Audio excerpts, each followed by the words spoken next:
അപ്പോൾ വൈശ്യമുനി ശപിച്ചത് പുത്രദുഃഖത്താൽ നിങ്ങൾ മരിക്കട്ടെ എന്നാണ്. അന്ന് അദ്ദേഹം സന്തോഷിക്കുകയാണ് ചെയ്തത്. എന്നാൽ പുത്രന്മാരില്ലപ്പോഴേ.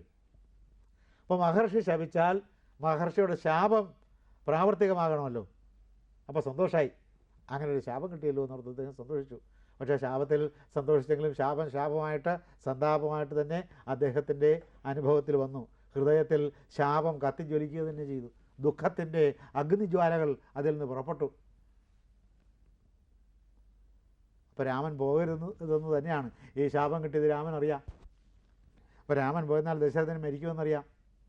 എന്തിനാണ് ഈ രാമൻ്റെ ജീവിതത്തെ ആവിഷ്കരിക്കുന്നത് വാൽമീകി? പ്രജാധർമ്മം, പരമാവധി പ്രജാധർമ്മം പരിപാലിച്ചുകൊണ്ട് സ്വാർത്ഥതകളെല്ലാം വെടിഞ്ഞ് ജീവിച്ച ഒരു വ്യക്തിയുടെ ജീവിതം ഉത്തമ ഭരണത്തിൻ്റെ മാതൃകയായി, അനാസക്തൻ്റെ ഭരണത്തിൻ്റെ മാതൃകയായി, അനാസക്തൻ്റെ പ്രജാപരിപാലനത്തിൻ്റെ നിത്യശോധക മാനദണ്ഡമായി ആവിഷ്കരിച്ച് ജനങ്ങളുടെ മുമ്പിൽ വെച്ചു കൊടുക്കുകയാണ്. ഇതാണ് പ്രശ്നം. അല്ലാതെ അച്ഛൻ പറഞ്ഞാൽ അനുസരിക്കുന്ന മകനെ ആവിഷ്കരിച്ചതല്ല.